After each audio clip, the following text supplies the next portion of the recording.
When I met her, I really thought this was fate. I went to a high-end restaurant with my mother. What I heard there was unmistakably my husband's voice.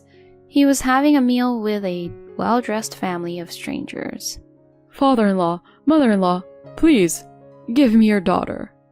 The husband stood up and bowed. I, who had been watching from a little distance, understood everything. Oh, I see. That's how it is. Well, I have something in mind too. I walked confidently towards their table and declared, "Yes, I'll offer my husband as well."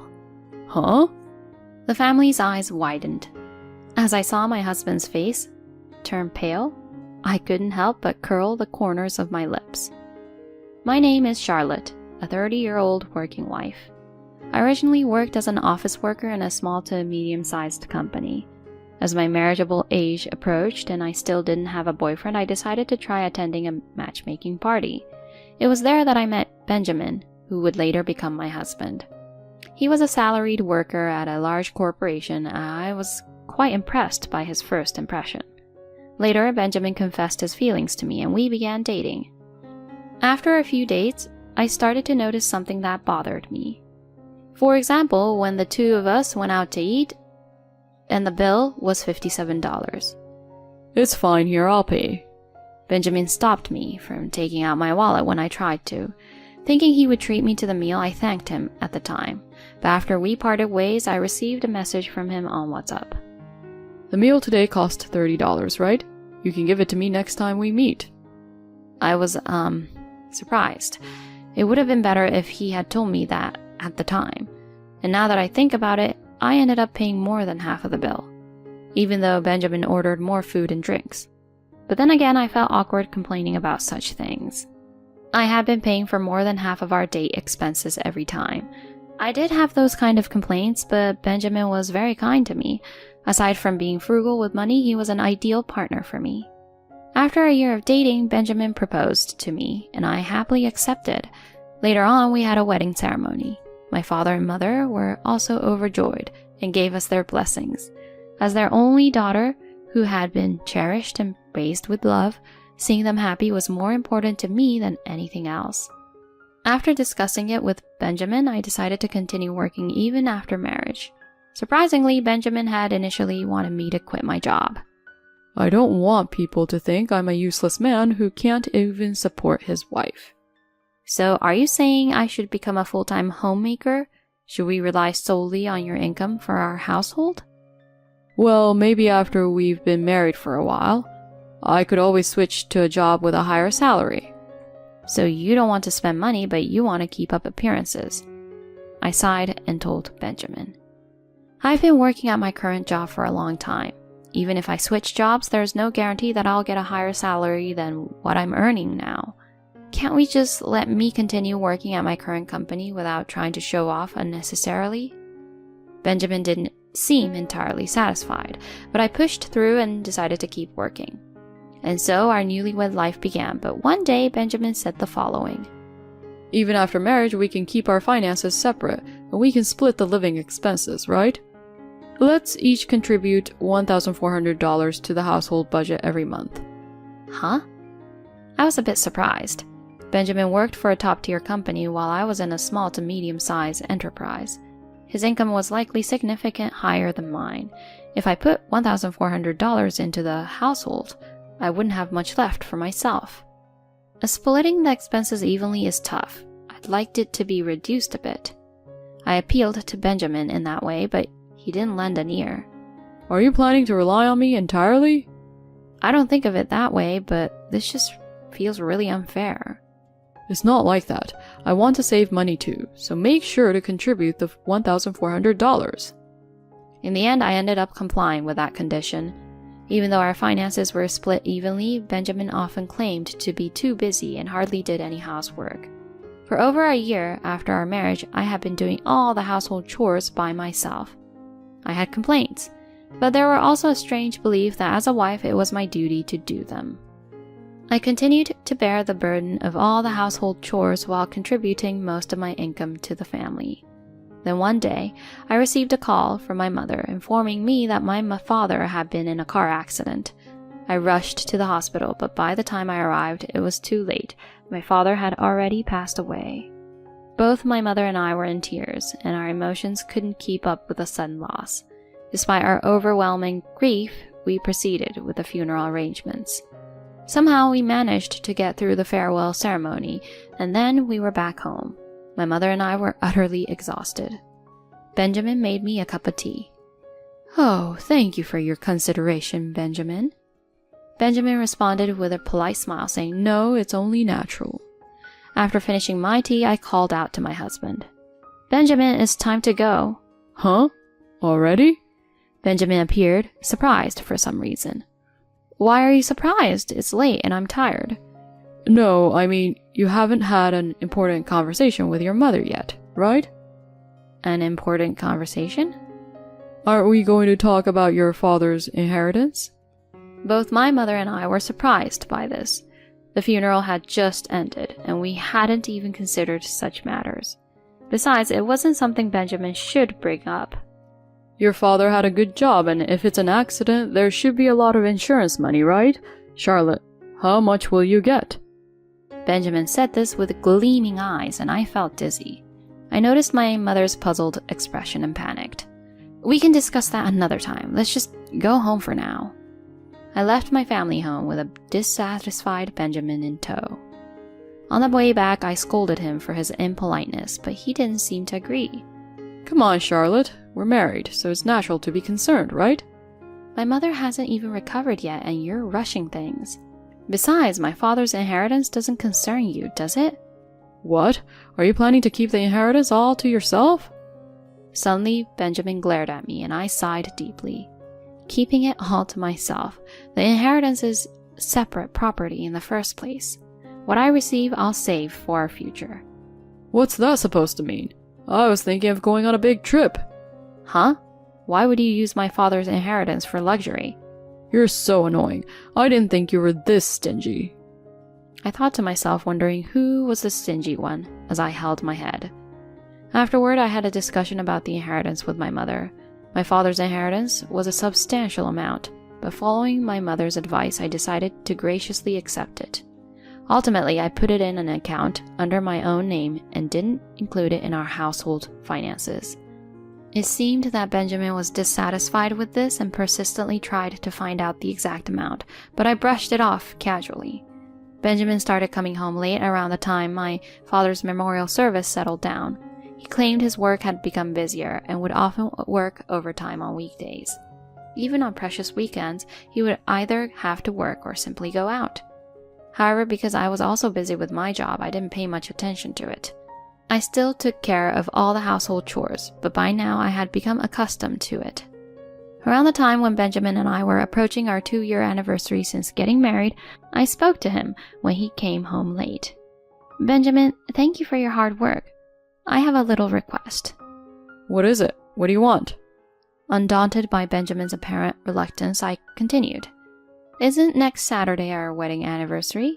I want us to go out together after such a long time." "Is that what this is about?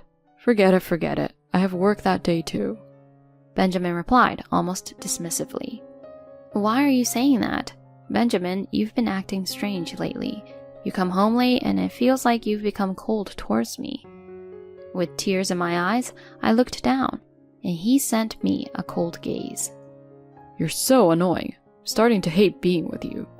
"Huh?" "I don't earn much and you're keeping the inheritance all to yourself. The food is terrible and it feels like there's no point in being married anymore." "What? Benjamin, what are you saying?" "I'm seriously considering divorce. If you don't like that, then you should reflect on yourself as a wife." Benjamin spat out these words and went to the bedroom. The word divorce, presented suddenly, made my heart race like a runaway train. Why did Benjamin suddenly mention divorce? Something is not right. At that moment, I was shocked, but also began to feel suspicious of my husband's behavior. After that, Benjamin stopped talking to me entirely. While enduring such a life, I received a message from my mother. "Charlotte, are you doing well?" "Ah." Recalling Benjamin's recent behavior, I couldn't give my mother a positive response. Then, as if she had sensed it, my mother said, "It seems like something's bothering you. How about we have a meal together, just the two of us, like old times? Yes, I love that. I'm free on Saturday. Oh, isn't that the day of your anniversary? Yes, it is, but Benjamin seems to be working, so it's fine. In response to my answer, my mother waited for a moment before saying, I understand. Well, I'll make a reservation at a nice place then. Look forward to it. Thank you, Mom. I was grateful for my mother's consideration. And then came Saturday. I had arranged to meet my mother in the city during the day. As I followed her instructions, we ended up at a famous high-end restaurant. Mom, is it okay to go to such an expensive place? Sometimes it's fine, Charlotte.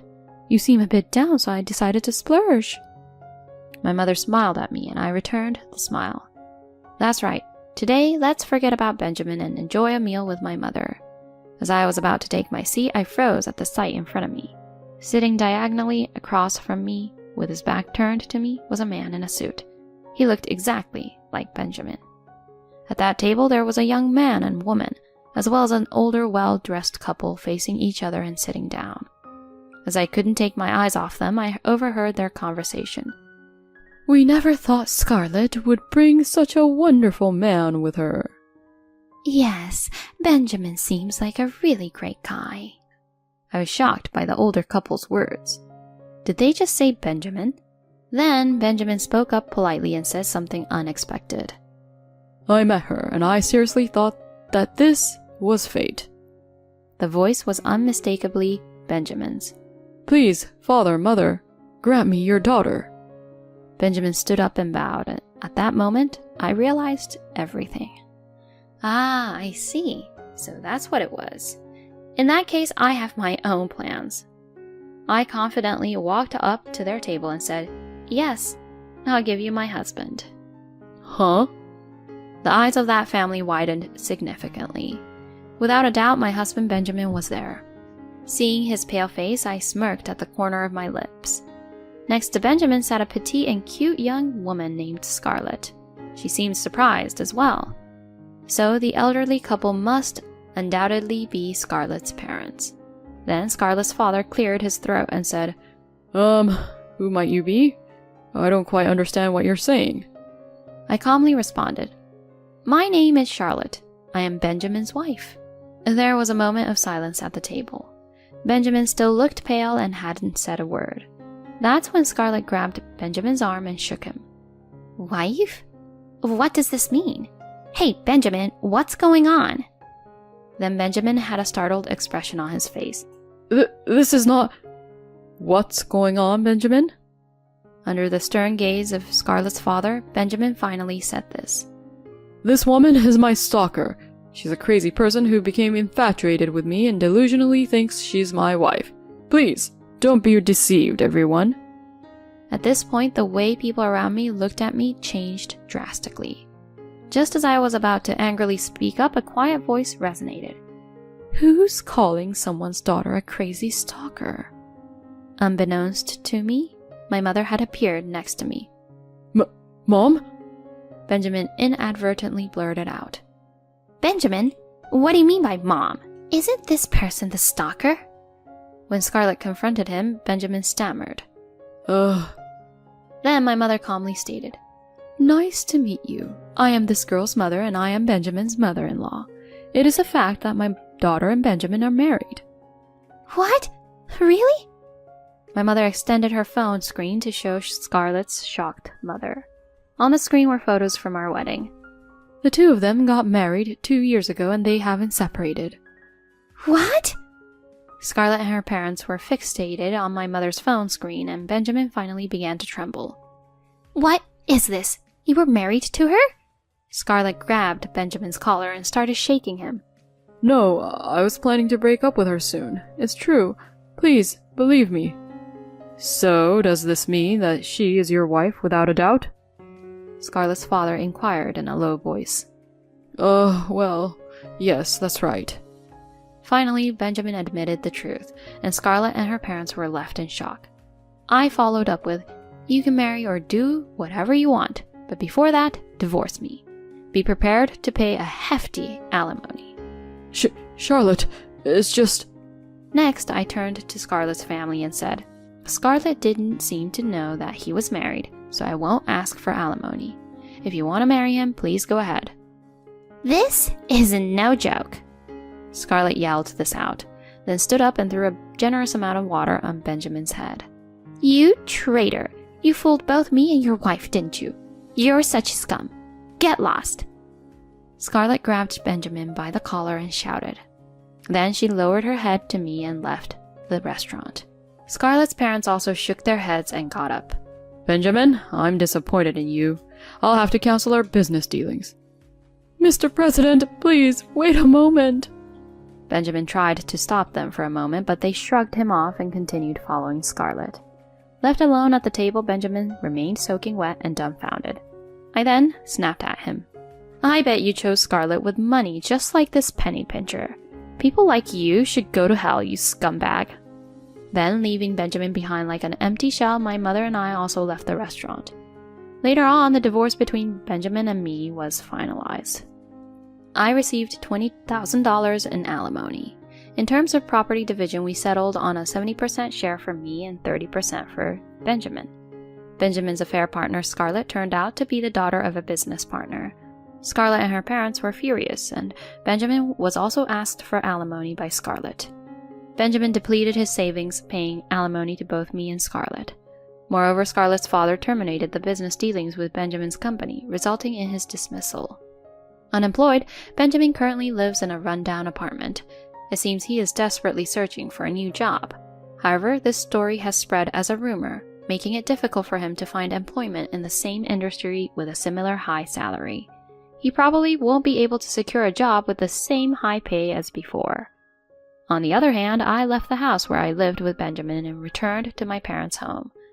To commemorate the divorce's finalization, my mother and I are discussing having a luxurious lunch that we couldn't have at that time. From now on, I want to work hard at my job and create a positive outlook on my life.